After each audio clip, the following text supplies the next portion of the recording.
Thank you for tuning into the Launchpad. I am Dave Kluge, and today I am joined with Kevin Tompkins and Jake Estes. We are going to look back at last weekend's draft and some of the fallout from there. There were obviously some really big winners and some really big losers, and we are going to cover both of them. We're going to talk about Jalen Hurts and how he is going to look now with A.J. Brown and DeVonta Smith. We're going to talk about Kyler Murray and his outlook now that he is linked up with his college teammate in Marquise Brown. There's a ton that we're going to get into in this episode, so strap in.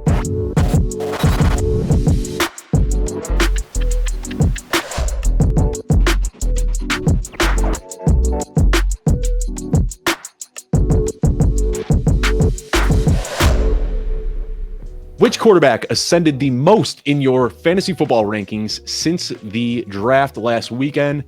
Kevin, go ahead and start us up here. Which quarterback has shot up your charts since the draft?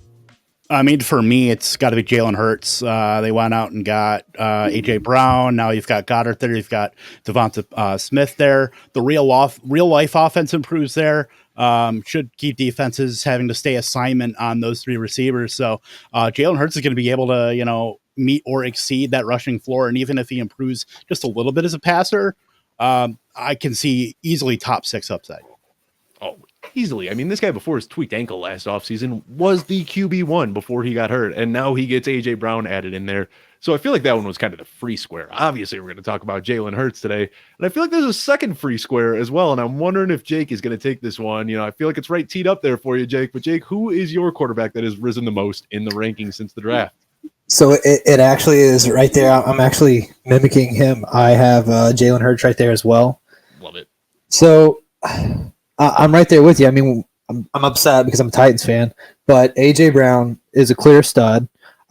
We like Jalen Hurts because of his rushing upside. Now he just got a top 5 wide receiver in the league, along with DeVonta Smith. It's just, if he can't get it done this year, dude, just you can't make any more excuses for the guy because he has every weapon he needs. So it's definitely Jalen Hurts for me as well. Yeah, and you and I, we were on a show together on Thursday night, right before that trade went down, and we talked through it afterwards, and that hurts. And I'm sure we'll talk about Treylon Burks. I feel like if anybody could step into that A.J. Brown role, it is Jalen Hurts. But one guy I want to talk about that I'm surprised neither of you mentioned is Kyler Murray. I want to see how you feel about him. I mean, obviously adding his former college teammate in Marquise Brown is big for him. But Trey McBride, I feel like, that is just a perfect setup for Zach Ertz to kind of still be the lead tight end for the next year or so. And then just Trey McBride steps right into that role. How are you guys feeling about about Kyler Murray? Kev, did you move him up your rankings at all? I still have him kind of static with, the rest of the quarterbacks there. I actually have Hurts over him in my rankings, but I mean, Murray, he's going to have DeAndre Hopkins, or not going to have DeAndre Hopkins for 6 weeks, I believe. So, I mean, somebody else has got to step up. The dusty AJ Green, Antoine Wesley, we saw, in spots. So, I mean, I like Murray. I mean, we all know the upside. We all know the talent.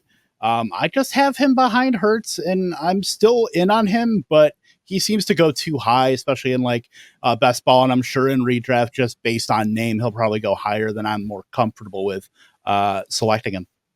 And then that looming possible return to baseball. I feel like that's always just sitting in the back of every fantasy manager's mind there when they're thinking about drafting Kyler. How are you feeling about Kyler, Jake? Is that a guy that you're more or less warm to now? So it's already really high on Kyler, so he's really not going to get much higher for me. I've got him top 5, maybe top 6, that area. But yeah, I mean, Marquise, I like. I think he's underrated. He just showed what he's capable of, and that was an offense with Bateman and with Andrews, and with a quarterback who doesn't do a ton of passing. I know that number was higher last year, but I think Kyler's arguably the better passer, and so you couple him with the addition of Trey McBride whenever Hopkins is back healthy.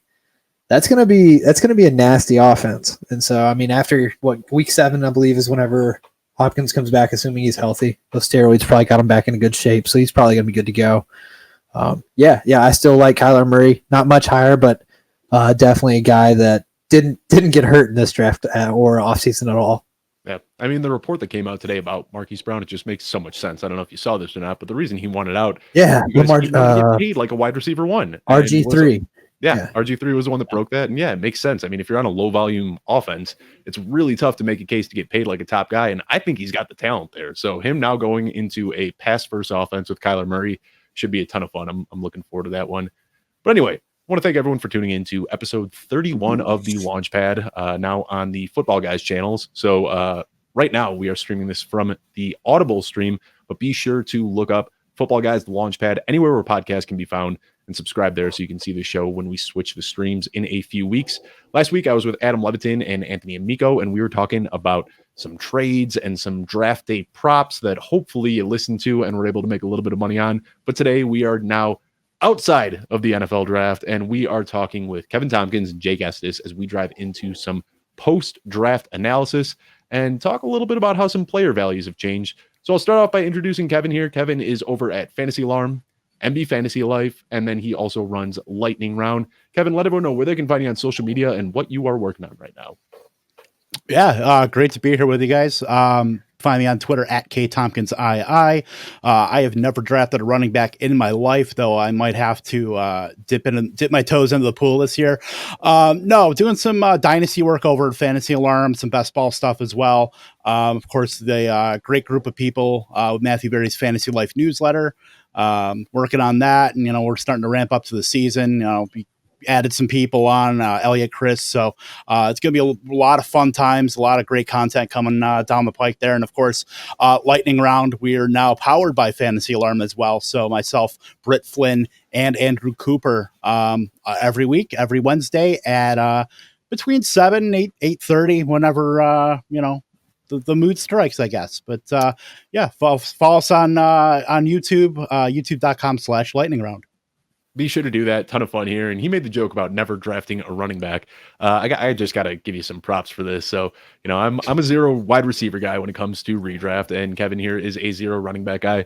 Kevin ran a charity league last year where he literally did not draft a running back, and he beat me in week 1 without a running back in his lineup. I had a full running back, and this guy, I can't even remember who you had on your team. It was like Jamar Chase, DeVonta Adams. I mean, you hit on every single wide receiver in that draft and beat me without a running back in your lineup. So mad props to that one, Kev. That was a big win for you. But I am also joined today with Jake Estes, and Jake, you can find him over at Dynasty Nerds and Yards Per. He's writing, he's doing some podcasting. We were actually just together on Jeff Hasley's stream Thursday night for the NFL draft. So Jake, let everyone know where they can find you on social media, what you're working on this offseason, and anything fun that we should know. Yeah, first off, thanks for having me, Dave. Appreciate it. So I'm doing mainly rookie rankings right now. That's my big thing. I overhauled my models, which I know a lot of people don't understand analytics, but essentially I analyze stats across, you name it. I mean, the most obscure stats that you could think of. And basically I try and find correlation between college players and NFL fantasy success. And we're able to do that fairly well, which is really exciting. And so that's what drives all my rookie rankings, all an interpretation of data. There's nothing subjective about it. So that's a huge project for me. It took near 200 hours this year. Got player comps for everybody. Just a ton of fun for me because this stuff historically is very successful, but there's always anomalies. So that's why whenever you see me on the internet arguing, that's why I'm so confident. I'm like, well, you're not arguing with me. You're just arguing with history. So that's my bread and butter. Not this off season, but just before the season starts, I'll be doing some writing, but and that'll be at Dynasty Nerd. So you can find some stuff there, but I'm at Dynasty_Jake on Twitter. Come argue with me, discuss whatever. I have a blast on there. So come say hi. And what I like about both you guys on Twitter, combative, but also very respectful. You never cross that line, but hey, it's fun to go toe to toe talking about player takes and then getting to reassess and look back at it in season. That's exactly what we're going to do today. We're just going to be talking about player takes, who's risen, who's fallen. So let's stay on the theme of risers so far from the NFL draft, and let's talk a little bit about running backs. Kevin, start us off here. Who is one running back that you think has seen a significant value rise since the NFL draft? It's funny because this particular running back wouldn't be someone that I would target. If I'm going to target a running back, it's going to be one typically with, receiving work as well. But J.K. Dobbins really hasn't gotten that receiving work. But you know what? They traded Marquise Brown. They didn't add any other receivers besides just a couple of late round tight ends. So last year, Baltimore spiked their pass play percentage basically I would guess mostly in part due to the injuries at the running back position. They were up 11% from 2020. So based on what they've done in the offseason so far, that 11% spike might be a blip, might be a 1 year, kind of aberration. So if Dobbins can pace this offense on the ground, he can absolutely 100% pay off his RB19 price on Underdog right now. So I really like J.K. Dobbins as far as a value once you start getting, out of those elite running back tiers and you start, this is a guy that can fall in drafts. I mean, there's a high variance of, he can go probably as high as, third round, could dip into the fifth. Well, let me throw something out there too, because that was the big knock last offseason on J.K. Dobbins is he didn't catch passes as a rookie. He's not going to catch passes this year. But then last year, DeVonta Freeman stepped in as the running back and actually commanded a decent target share. So now with almost no competition for touches, Gus Edwards, they're saying that he might not be ready for week 1 coming off that ACL tear. Do you think that we can see a boost in J.K. Dobbins' target share compared to what we saw as a rookie? Yeah, I think there's absolutely at least room for him to improve there. I mean, what people don't realize, they look at these profiles, they look at these guys who maybe don't produce like a Derrick Henry last year when he, spiked certainly in the beginning of the season when you're talking about, his target share. It leaves out the interpretation, these guys can improve. These guys can add skills to their, to their portfolio, so to speak. So there's absolutely room now that, Marquise Brown is gone. It's probably the target share is going to condense a bit in Baltimore now. Mark Andrews, Rashad Bateman. There's absolutely room there for J.K. Dobbins to at least increase his floor with receiving work.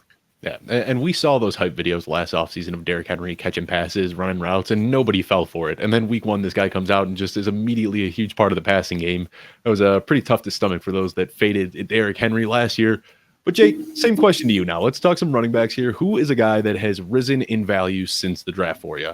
So Kevin just touched on a lot of guys I'm planning on discussing, so that was pretty interesting. So originally I wasn't going to talk about a running back yet. I didn't really have a huge riser.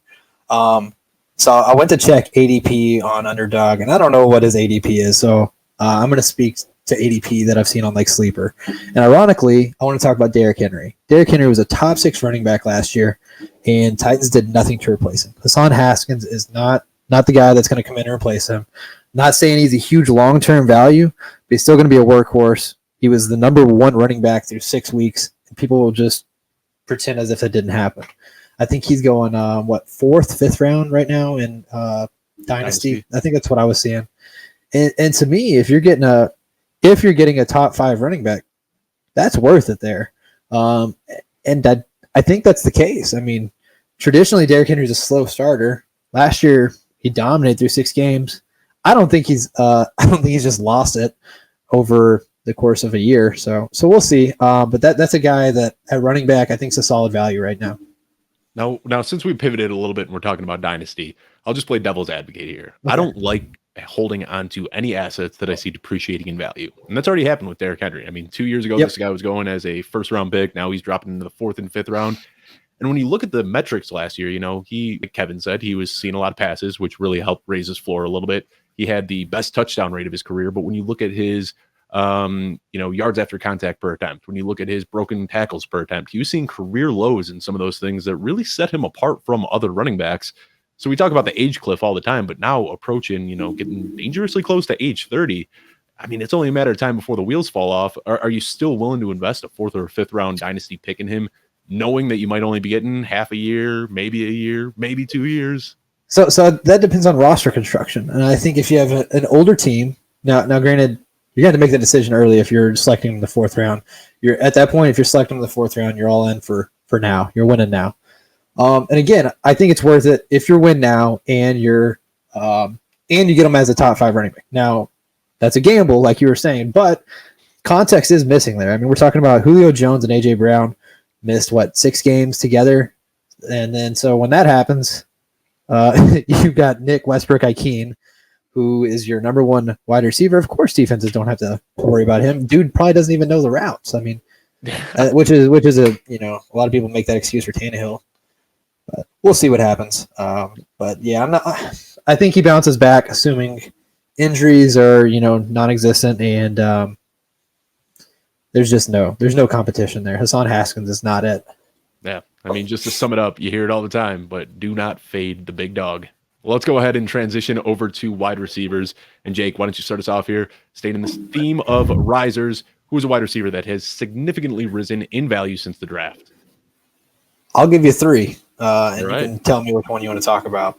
Treylon Burks. So we're talking about a rookie year, obviously, but with A.J. Brown out of town, he's automatically number 1. Robert Woods is obviously there now, but coming off injury, older, we don't know what's going to happen. And so that's number 1.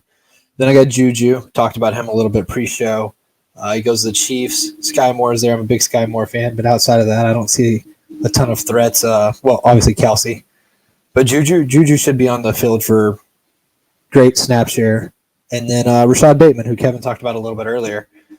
I'm huge on Rashad Bateman. Let's hear you take out Burks. That's the one that I want to hear. I think you want to hear Burks? Bateman, okay. The value. And I want to hear what Kevin's got to say about JuJu since he teased that a little bit. Let's hear what you got to say about Burks. Sure. So, like I said, historically, so I'll talk about the metrics that historically, almost in every single case, translates to fantasy production, meaning these stats are sticky. When they do well in college, they typically do well in the NFL. And so for receivers, we look at career average receptions per team pass attempt. So when you look at that, a lot of people are like, well, so-and-so doesn't throw the ball a ton. Okay, well, we're not talking about running here. This is solely a target share metric. So you're focused on how many times they pass the ball. It has nothing to do with running. So people can't make that argument there. So when people like Christian Watson, they don't throw the ball much there. Well, when they did throw the ball, he didn't have a lot of receptions per pass. So that's why that metric's fun. And then early declare versus senior declare. You guys have probably seen that on the internet, Twitter, but early declare is very sticky. Senior declare is not. You got like Mike Williams, DeVonta Parker, Corey Davis. There's like 7 others who, but all those guys, there's only one top 24 season. Sorry, 3 collective out of like 10 players. Whereas early declares, first round, huge hit rate. You got Jamar Chase, Justin Jefferson, all your studs.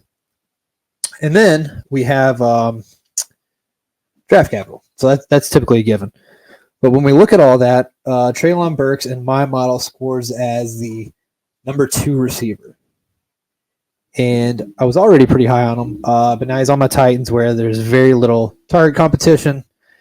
And ironically, excuse me, I ate so much food before this show. I'm so full. Bear with me here. But ironically, a lot of people talk about Treylon Burks being a replacement for AJB in the sense of a comp, okay? He's not my best comp. I have him comp to, I think, Kenny Britt, which Kenny Britt didn't pan out, but Kenny Britt was a great prospect. Right. So when you compare these guys, though, Treylon's a big yak guy. AJ Brown's a big yak guy. They're both big, physical, fast receivers. So the transition ideally is going to be seamless, but that doesn't always happen with rookies. So I'm very high on Treylon. I think he's going to be great. I think he's a stud. I think the odds of him being a bust are very, very, very low. I think he's 98th percentile receiver in my model. So I'm very excited about Treylon. And you want to talk about yak guys. You know who else is great at yak is Robert Woods, who is going to be helping him develop a little bit in that wide receiver room. So that's what I got especially excited about because one of Burks' biggest struggles right now is effort as a blocker. And if there's one guy that's going to hold you accountable to make sure you're getting out there and picking up your blocker, it's Robert Woods. So I feel like that is just a great pairing to help kind of groom him a little bit and take that next step in his development. Which is interesting you bring that up because Titans are all about blocking off the ball. I mean, you could see going back, Corey Davis was great at that. AJ Brown was great at that. I mean, that's something that's preached, which I don't know. I don't want to go too far into the weeds, but last year we drafted Racey McMath and who's the other guy? That's Fitzpatrick. That's Fitzpatrick. Dudes who weren't productive, but they were big and they could block. And it's like, what are we doing here? So this year we've got the big guy who might be able to block, but he's actually productive. So thank God we actually found a productive guy. Well, I think you can see it with Burks. He can block. It's just that the effort lacks a lot. And I think that's going to be a coaching development type thing. So we should be able to see that added to his game. I mean, the guy's 6'3", 225 pounds. He better be able to get out there and push somebody out of the way. But Kevin, over to you. Sticking on receivers now. I saw you smirking a little bit when we were talking about JuJu Smith-Schuster. I'm guessing that's your guy. What do you got to say about JuJu Smith-Schuster and why he has ascended since the draft? Yeah, that is my guy, and it's really funny because like last year, I'm a sizist. I mean, whatever you want to call it, I like those big alpha wide receivers. I mean, T Higgins is right behind me. But it's funny because JuJu Smith-Schuster's never really been a receiver that I've been that into. I mean, certainly after 2018, when he had that awesome season with Pittsburgh, across from Antonio Brown. But when the Chiefs ended up getting Sky Moore, that seemed to be the domino that kind of set everything in motion for me to click with JuJu, because if they had drafted an athletic outside receiver like a Jalen Tolbert, or if they traded up for somebody, it's very likely JuJu Smith-Schuster would be a slot guy that would just be ho-hum, boring. He's going to get targets, low ADOT, just kind of soaking up opportunity and not much upside. But that means that he's got his best shot at an outside receiver role since 2018, since, he was across from Antonio Brown. So now you've got Marcus Valdes-Scantling, you've got JuJu Smith-Schuster, you've got Travis Kelce, Sky Moore, if the Chiefs go to 2 wide receiver sets, it's very unlikely JuJu Smith-Schuster is coming off the field now. So that's going to definitely help him get those route run share, get him to where you want him to be in fantasy. Juju's not going to have to come off the field. Mahomes, obviously a clear upgrade from Ben Roethlisberger as far as a quarterback. I don't think 166 targets are going to be there like they were in 2018 for him, but you certainly don't need that to be able to at least be very relevant. I think he is a dark horse wide receiver 1 in redraft fantasy this year, just based on the opportunity, based on everything else around him. So, doesn't mean he's going to absolutely do it, but I think he has the potential. And in an ADP, in the low 20s, high 30s, you're not going to see many wide receivers with that kind of upside that you can draft in the 5th, 6th round. So, yeah. You make a great point there. So many people see the Sky Moore draft as just something that's nuking JuJu's value, that JuJu isn't going to be able to play out of the slot, but he does have that versatility where he can play anywhere on the field. So I think that's a bigger indictment on MVS than it is on JuJu. Like you said, I mean, if they're going to 2 wide receiver sets, it's got to be JuJu that they're putting out wide, right? Like there's no way they're going to put JuJu on the bench and put MVS out on the field. Right. Yeah. Trust me. I've seen MVS for his entire career. That ain't happening. So let me ask y'all this, and I'm asking because I'm not sure. Has JuJu in college, did he play outside or was he strictly slot? I know he's got the size, obviously. Okay. But I mean, he and Antonio Brown were kind of alternating roles. Like they both had such similar skill sets in Pittsburgh that he played a lot outside. I'd have to go at PFF and look through the numbers, but I don't know about college. Sure. Okay. I thought he was primarily slot. That's what I was asking. No, he's got versatility to do it all. Yeah, I knew he was big. I knew he was big enough to line up outside. I just didn't know that he did. So that's good. I like that. Thinking outside the box though, Kevin. So many people see Sky Moore get drafted and just immediately move off of JuJu, and you try to look schematically at it. I like that call out a lot. I think I'm gonna have to look at JuJu a little bit more, specifically at what he did in college, like Jay called out here. Let's stick with you, Kevin, though, and let's talk about tight ends here. Is there any tight end that has risen in value for you, or not really enough happened for you to make any moves on the tight end rankings? I mean, as far as the tight ends, I would say more maybe have gotten hurt by that, but I do have one guy that's come up a little bit. It's David Njoku. No Austin Hooper. I mean, I'm not completely sold on Harrison Bryant really taking a big jump there. There's target ambiguity there without Jarvis Landry. You're looking at Donovan Peoples-Jones, Amari Cooper, David Bell. I'm not sure if he's going to be ready to go week 1 as far as, to command any sort of targets there. Maybe he's more of a midseason to late season guy if he can find it and maybe be that kind of Keenan Allen comp. We'll see. But I think at least in the interim, David Njoku has a great shot. We know the athletic profile with David Njoku. You don't go out and get Deshaun Watson if you're not planning to pass the ball a lot more than certainly the 6th lowest pass rate that they had in 2021. So give me a David Njoku. He's a clear value right now outside of the top 12. I'm in on him.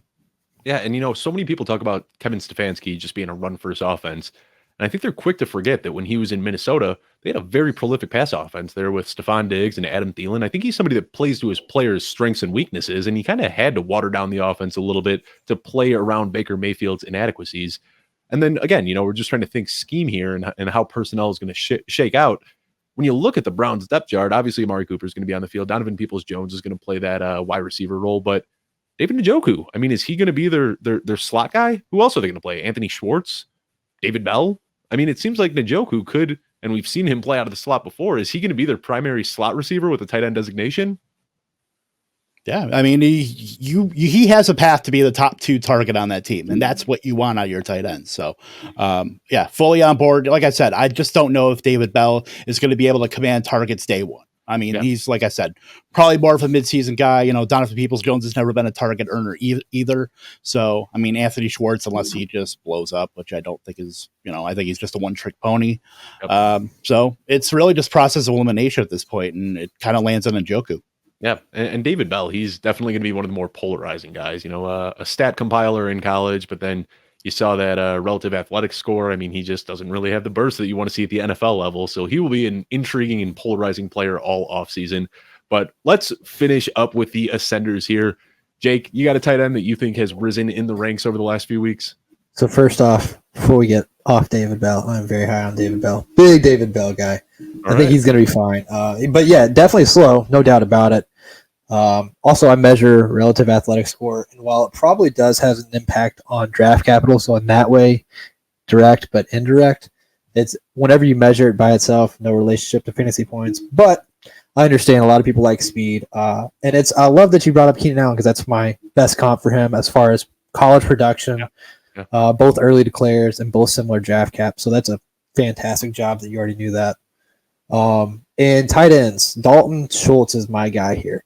So not necessarily because of the draft, but they did nothing to replace him, gave him a big contract, and let the receivers walk, who also were demanding contracts. So when it comes to tight ends, I don't see a huge riser. I'm not as in on Njoku as Kevin is. I get that process, especially if you're not high on David Bell. That would make sense. But yeah, I guess Dalton's got to be my guy here. Yeah, I agree with that. I mean, I shared my rankings recently, and typically I'm pretty immune to pushback when people say, you're an idiot for getting this one wrong. But on Twitter they did that? Yeah, and this was the one time where I actually took the feedback and I said, what, these people might be right. At the time I had Dalton Schultz as my redraft tight end 11, and I got shredded for that. And then, like you said, the situation is just there where he could likely be the number 2, number 3 target on a pass happy offense. So yeah, I had to adjust. I moved Dalton Schultz up a little bit. That was an oversight on my part, but yeah, with the departure of Blake Jarwin, with the departure of Amari Cooper, we don't like to use the term vacated targets, but let's be honest, they got to throw the ball to somebody there, and Dalton Schultz could very well be number 2 in line. He was a big part while Amari was there, while Cedric Wilson was there. So, and we didn't mention Michael Gallup, but Michael Gallup has been one of my favorite dudes since he came into the league. I've said it for a long time that guy would be a wide receiver 1 on probably about 10 different NFL teams right now. And, obviously he's buried behind CeeDee Lamb, but now with Amari Cooper out of the picture, I am really excited to see Michael Gallup step up as the actual wide receiver 2 there, guy that I've got heavy exposure to and will keep drafting in Best Ball Dynasty, redraft, you name it. But all right, we started off on a positive note, and now let's go ahead and get a little bit depressing, talking about some guys who have moved down in the rankings. Just like we started with quarterbacks talking about ascenders, we're going to start with quarterbacks here. Jake, start us off. Which quarterback has seen a significant hit since the draft? I've got nothing on this one. I haven't seen any quarterback that – I mean, the way I see it is most of these quarterbacks already starters. This draft class is mediocre. I mean, I guess you could say Mitch Trubisky because they drafted Kenny Pickett. But Kenny Pickett's not a guaranteed starter either. So I guess if I had to pick, it would be Mitch Trubisky. And I'm also a huge Adam Gase hater. I'm sorry. So I don't think you have to apologize to anybody. I don't know if there's anybody out there like, no, Adam Gase, he's the best ever. I think you're pretty consensus there. So bad for fan bases that had to deal with him, and I'm sorry, not Adam Gase. Damn it. Help me out here. Chicago's old coach, Nagy. Oh, Nagy, yeah. So Nagy and Gase. So it always goes to Gase because I have this huge problem with him. But yeah, Nagy's also one of those guys who I think did not do any favors. You were earlier talking about something that I love to preach, and it's good coaches scheme to the abilities of their players. Mm-hmm. Good coaches. Bad coaches, Nagy, Gase, try and take a round peg and stick it in a square hole, right? And so I was glad that you brought that up. But I think Nagy has probably brought down Trubisky's value, and I'm curious to see what happens there.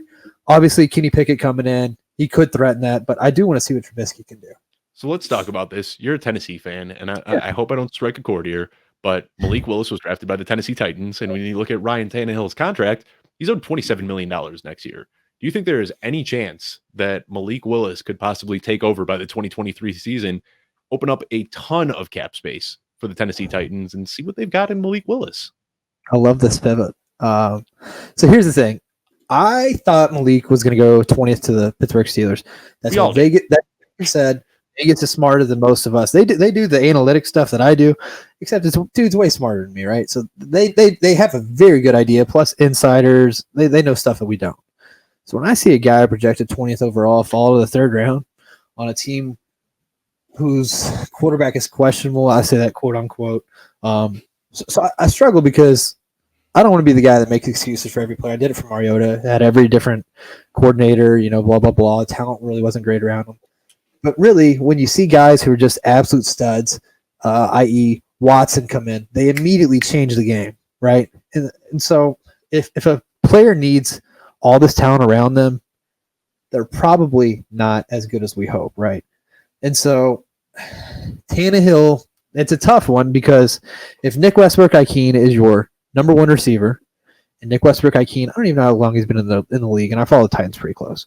So maybe 2 years, right? So who's to say the dude even knows what routes he's running, what the plays are? So if he's running the wrong routes, and Tannehill's throwing where he's anticipating him to be, and he's not there, and he's throwing an interception, it looks like it's Tannehill's problem, but it's Nick Westbrook-Ikine, And so if AJB and Julio were in for the majority of the season, we wouldn't be having this conversation. It would be more clear as to whether Tannehill was really that bad or if it was the receivers were that bad. And I think the receivers were that bad. So I'm curious to see what happens this year with a healthy offense around them. But, I mean, Titans, after the season, management spoke far less confident with Tannehill. They said he's our guy, but not like they had in the past. I mean, before it was, Tannehill's our guy. What kind of question is that? Now it's like, Tannehill's our guy, but we're going to do what we got to do to win. And it's like, okay. So there's a chance that if he doesn't play, we bring in Malik. I don't think Malik's going to be it, but it's possible, Yeah, so it's kind of one of those, like you said, if they're not winning, if it's towards the end of the season, out of playoff contention, why not plug Malik in? And it could be similar to like a Jalen Hurts type situation where he just balls out for the last few weeks and they say, see you later, Tannehill. So, just from a dynasty standpoint, it seems like everybody is completely throwing Desmond Ridder and Malik Willis in the trash, want nothing to do with them.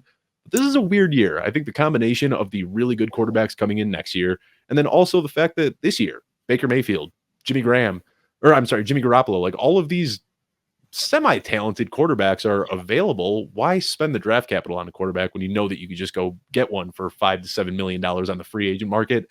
This is a weird year with quarterback values. Well, let's go throw this question over to Kevin then. The same exact one. We went off on a little tangent there, but Kevin, what quarterback saw the biggest blow to his value for you? Yeah, so we were literally just talking about, getting talent around a quarterback. No quarterback is more bereft of talent, at least right now, especially in the draft, than Justin Fields. The Matt Eberflus. Can't hear you. I agree with you fully. Yeah, the Eberflus Pulse regime is not really off to that great of a start. I mean, you added World War I veteran Velus Jones. You added Byron Pringle. You had Ekenebia St. Brown.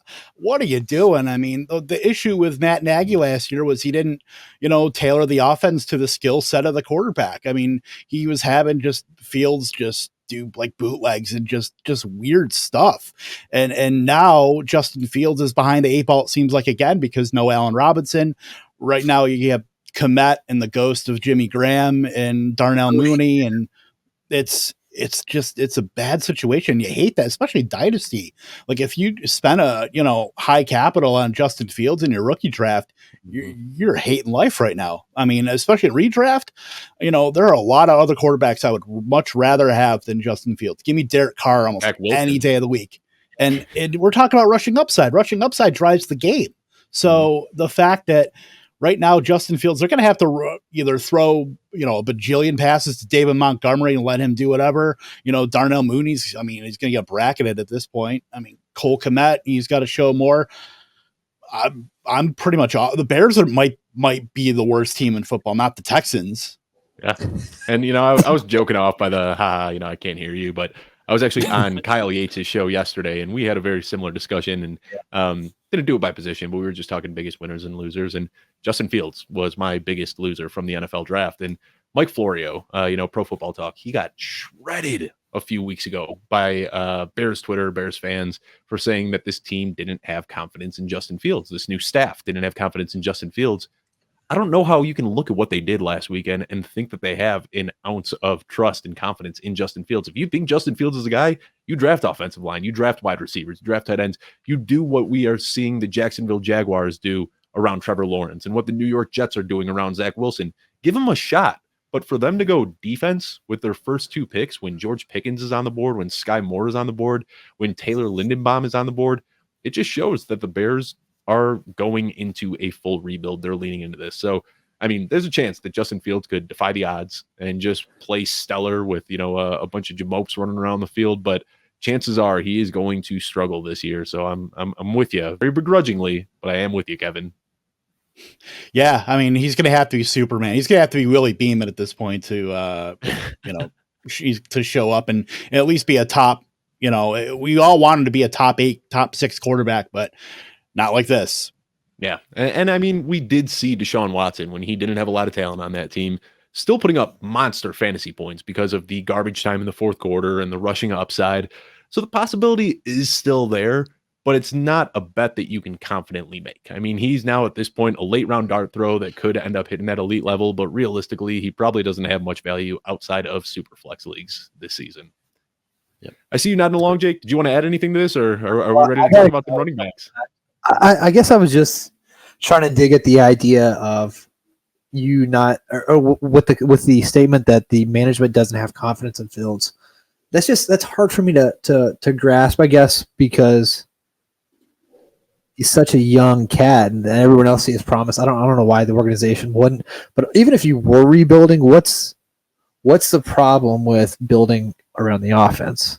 I guess that's what I'm not understanding. So just a thought, not really anything to say. And I get you. I do get it, but I think that, when you're in a rebuild, the blueprint says you draft BPA, and realistically, the strength of this Bears team were their defensive backs already. And then they went out and drafted a cornerback and a safety with their first 2 picks.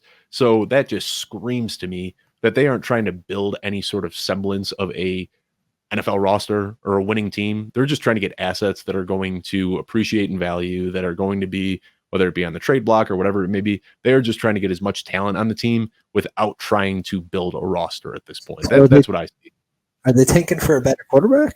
Is that possible here? Like, is that really in a dream scenario? Here's what happens. I'll go off on my Bears fan tangent for a second. What I want to see is for them to do a soft tank this year. That's what I've been calling it. Go ahead, win 2, 3, 4 games. I don't care, but see enough out of Fields that they can rally around him. And then next year, when they end up with one of those top picks, I mean, we just saw this where the 49ers traded 3 first-round picks to move up for Trey Lance. And if Bryce Young, CJ Stroud, if we've got one of those top 2 picks in 2023, it's very likely that we can get a similar haul. And then we're looking at Justin Fields with 3 years left on his rookie contract, $140 million in available cap space next year, and a potential haul that could get us 2 to 3 first-round picks. So I think that's, in an ideal situation, that's what happens is the Bears lose out this season, go into next year with a ton of cap space and some premium draft capital. Sure. I like that. Yeah. Yeah. The thing that gets me with Fields, and I'll try to wrap it up. I'll just make it quick. With Eberflus, I mean, you had to figure in the head coaching, interviews, what are you going to do with Justin Fields? How are you going to maximize his ability in this offense? That has to be the first question. The previous regime drafted him, so you're, I guess, not really stuck with him. We know, the NFL is turning into the NBA with all these wide receivers changing spots, and why not the quarterbacks at this point? But I mean, just the fact that they really haven't done much, and that's my only question is how you're going to go ahead and do this in the draft and not even be that aggressive in free agency. I understand, but Detroit also went out and grabbed a bunch of, Jags too. So, Yeah, the NFC North is going to be, Aaron Rodgers for the taking once again. And the last thing I'll say about this before we talk about running backs, I promise. But when they talk about talk to Matty Eberflus and Ryan Poles in a press conference, Poles said the one thing that we've seen historically and analytically is that a young quarterback, develops well when they have a big physical receiver that can come down with contested catches. Sure. So everybody in the world says, cool, they're going to be trading up. They're going to be taking George Pickens in the first round or something like that. And then they go with Velus Jones. I mean, it's just kind of comical at this point what they've said and then did the complete opposite on draft night. But anyway, let's go ahead and switch to running backs before I get red in the face and upset talking about the Bears. Kevin, start us off. Who is your biggest faller when we're talking about running backs? Yeah, so mine is somebody I had really high hopes for last season, just because his coach was talking him up as the next Christian McCaffrey. It's Antonio Gibson. When I look at how this kind of offseason shaped up, and the draft, they went out and got Brian Robinson. I'm getting vibes of like Gio Bernard and Jeremy Hill in Cincinnati, with Gibson being the Gio who got cut off at the legs by Brian Robinson's Jeremy Hill. Just a touchdown vulture, and then Gio didn't have much upside after that. So, and then the fact that Washington even matched Buffalo's offer for J.D. McKissick.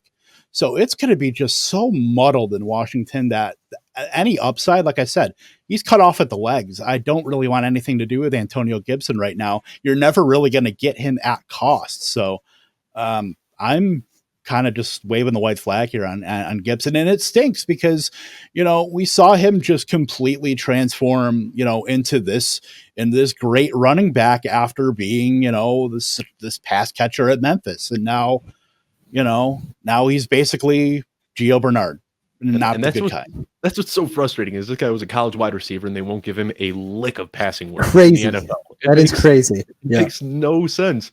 And I'm with you. I mean, it seems like now it is going to be a timeshare where he and Brian Robinson are going to be splitting early down and goal line work. J.D. McKissick is going to come in and, get 80 to 100 targets again this season. I mean, it is very, very frustrating. But let's just talk from a dynasty standpoint for a second, because I got a DM from somebody yesterday that said, hey, I'm freaking out about Antonio Gibson. Somebody just offered me the 208 for Gibson. Should I take it? We're talking a mid to late second round pick. I mean, I checked on Keep Trade Cut. His value has dropped over the last 30 days more than anybody in dynasty football. So are we at the point now where we're selling him for a second, or are we holding at that price point? Jake, you're a big dynasty guy. What do you think? So I got so much to say. So I'll start with, you guys forgot to mention Ron Rivera's Darren Sproles too. So Jarrett Patterson too. That was who he compared him to. So that's another guy. I guess for me, I think a lot of this is coach speak. I don't think Gibson's just going to be upended by Brian Robinson. I don't think that he has that type of talent. I think everybody wants to hype up the rookies, which Ron Rivera is about as guilty as anybody of doing that, as we just saw. I am trying to sell Gibson, but I'm not going to sell him for a second. There's no chance. The guy's played 2 seasons, and he finished top 12 those seasons. So he's been an RB1 in both of his first 2 seasons. I can't sell him for a second. I don't really think Brian Robinson's as big of a threat as the internet makes it to be, but that's the beauty of KTC, by the way. KTC is influenced by it's influenced by the users who, I don't want to say, we'll say sometimes don't make the smartest decisions. They're not the experts. They're not the experts for a reason. So I love when my friends are like, oh, by the way, KTC has this. I said, oh, you use KTC. Fantastic. I'm going to go scrub this list and figure out who you're too high on and who you're too low on, because that's who I'm coming after. And I think, and I love the guys who own KTC. They do a lot of the same stuff as I do, but I don't think that's the best way to gauge value, by asking people who are skewed by things like that. Hey, this is the next CMC. Is he, or do you just want him to be good?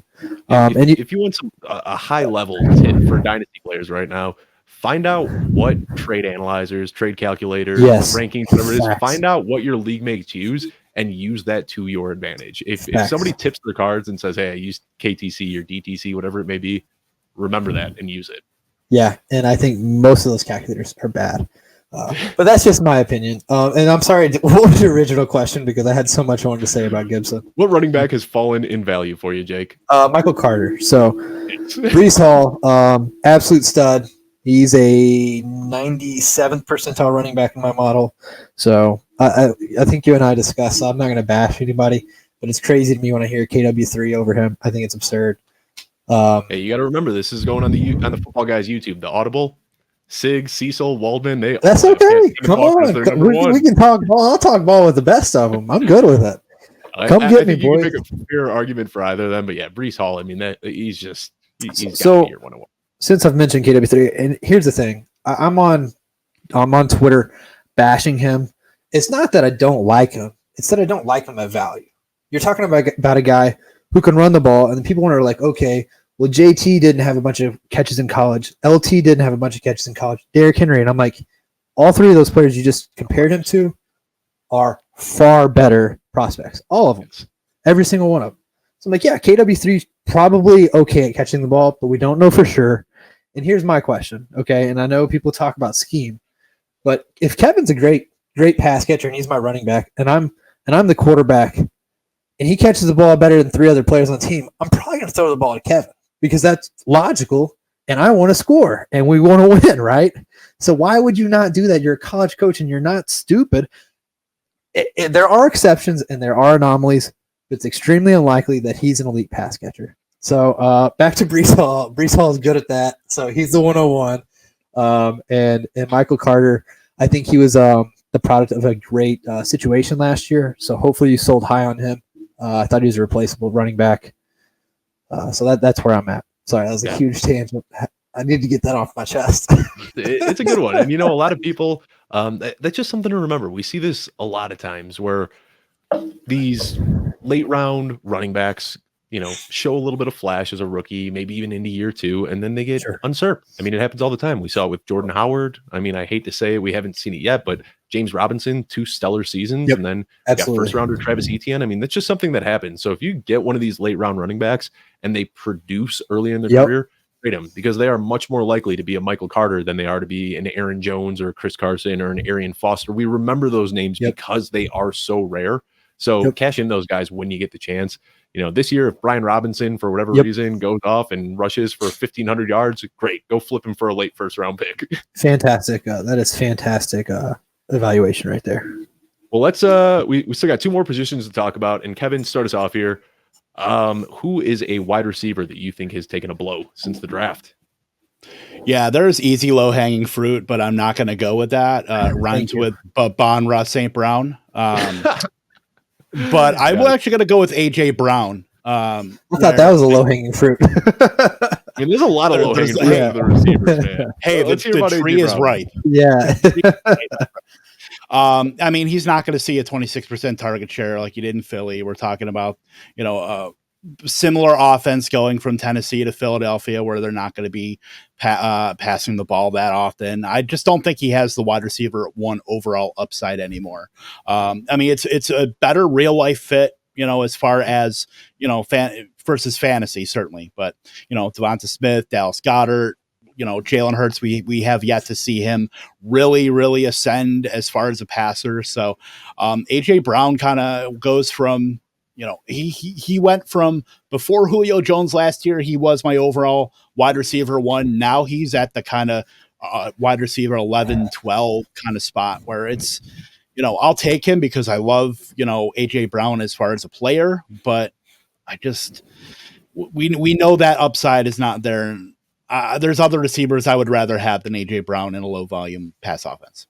Especially looking at the 2022 season. I couldn't agree with you more, but I'm going to make a case for A.J. Brown as a dynasty buy right now, all right? Because there are 2 outcomes for A.J. Brown. Either Jalen Hurts steps up this year and shows that he can, be the guy to lead an explosive offense, because they have committed a lot of money in draft capital to this offense. I mean, 3 straight years where they have gone, 2 straight years with a first-round wide receiver and then trading for A.J. Brown this year and committing $100 million to him. So this team wants to get it done on offense. So either Jalen Hurts becomes the guy this year, or Jalen Hurts isn't the guy, and they've got the draft capital next year where they can move up, like I said, to get a guy like Bryce Young or CJ Stroud. So I think what we're looking at is, the night is darkest just before the dawn with A.J. Brown. This could be a bad year for him, but if you got a dynasty manager that's freaking out about A.J. Brown, go out and get him right now. I'd give up the 101 for A.J. Brown in a heartbeat without thinking twice this year. because I think that long term, you got to bet on the talent. And A.J. Brown is easily one of the most talented guys in the year. I also slid him down into that wide receiver 1, wide receiver 2 kind of cusp area in redraft. But I haven't adjusted my dynasty rankings because I think that the Philadelphia Eagles are still set up long term where they're going to be able to get the most out of AJ. Yep, I agree. I just took him in the 3rd round in a dynasty startup. Oh, nice. Somebody got a little overreactive. Yeah, so good on you for taking advantage of that draft, that dip. Jake, same question to you though. And if you want to talk about Amon-Ra St. Brown, I know we got it teased. I'm always down for a good Amon-Ra St. Brown bash fest. If you got somebody else, let's go ahead and hear it. So we'll start with AJ Brown. That's who I had listed here. I'm curious of you guys' thoughts here. So we talked about good coaches scheme the ability of their players, right? So I expected Lamar Jackson to throw the ball more last year. Obviously, with injuries, it's hard to know exactly how much more they were going to throw the ball, right? Okay. Okay. Sorry, I'm reading the comment. Okay. Keep going. So with him headed to the Eagles and them being a run-heavy team, do we expect more pass volume? I think that's a safe assumption, right? Do we think Nick Sirianni is a good coach? Do we believe he's going to scheme to the abilities of the players? They were 32nd in pass rate last year. And I've got to imagine that giving $100 million to A.J. Brown means that they're going to go up from 32. Yeah. Right. So that's not much higher, but probably just a little bit. Right. So yeah, and then you look at target competition, that's tough. And I've also thought about the draft capital because that's interesting as well. Whenever you think about, they have two first-round picks, right? Jalen Reagor, DeVonta Smith. Are we still counting? No. J-Jaw? You're talking about next year. Yes. They have 2 first-round picks next year. Capital move up. So it's just like, I'm with you, but I don't – if Jalen Hurts does improve, I don't know if it's enough to bring A.J. Brown back into that top 5 range. But if they replace Jalen Hurts, I absolutely think that's possible. So that's tough for me. He was a guy I had listed there, so I just wanted to discuss that. Now, and then obviously the other guy, not taking Amon-Ra, thought that's not even someone who came to mind, honestly. But you're right. I have DeVonta Smith here. So now you got AJB in town. Good luck, buddy. Good luck, because AJ Brown is going to be the alpha in that offense. Going to command more targets, I'm certain. So that's my biggest loser, wide receiver wise. Yes. And again, I'll bring it back to the show that I did earlier in the week with Kyle Yates. I talked about A.J. Brown and DeVonta Smith just in one segment as dual losers. Both of these guys were both top 25 in target share last year. There's almost no way that these guys are going to command more than 50% of the targets coming from Jalen Hurts. So they're looking at a dip in target share. They're looking at a low volume, slow paced offense. I mean, I hated it because pre-draft, A.J. Brown and DeVonta Smith were 2 guys that I was getting in almost all of my best ball leagues, and now they are just kryptonite to me. I think you were the one telling me you have both of them in several leagues. Mm-hmm. I'm over here complaining. As an AJB and Titans fan, I've got them 4 leagues, I think. So I'm like, damn. Yeah, you're really hurting. I have no DeVonta Smith, so. Yeah. Well, we had to end on the negative note here. I mean, unfortunately, we started off talking about all the risers, but there are obviously a lot of followers as well. Still got a few months until the season kicks off, and we'll find out whether these predictions were right or not. But before we go ahead and log off, I want to remind everybody one more time that if you haven't already, be sure to subscribe to the YouTube page. That's youtube.com/footballguys. I also want to remind you that we are going to be switching this from the Audible stream to its own stream. You can just search the Launchpad Football Guys. Anywhere podcasts can be found, you can find that and subscribe to it right there. Before we log off one more time, Jake, go ahead and let everyone know where they can find you on social media. Fantastic. First off, again, thanks for having me on the show, Kevin. Pleasure meeting you. You guys can find me at Dynasty_Jake. Feel free to DM me. I respond to everything as soon as I have time. So appreciate you having me, and you guys have a good one. Of course. And then Kevin, let everyone know where they can find you, what you got going on over at Lightning Round, MB Fantasy Life, all that fun stuff. Yeah, you can find me on Twitter at KTompkinsII. Like I said, do work for Fantasy Alarm, doing a lot of Dynasty content as well as Best Ball. And then Lightning Round, of course, our YouTube channel with Britt Flynn and Andrew Cooper. And then the Matthew Berry's Fantasy Life will be ramping up here just a little bit. We are doing, I believe, 2 newsletters a week now, but we will ramp up with that. Pleasure to be on with you, Dave, as always. And can't wait to do it again. Yeah. All right. Well, thank you, everybody, for tuning in, and I will catch you next week. Thanks for watching. Just a reminder that this show comes out every single Friday at youtube.com/footballguys. On the right side of your screen, you'll see some of our recent videos as well as where you can subscribe. Be sure to do all that, like, subscribe, leave a comment, and I will see you next week.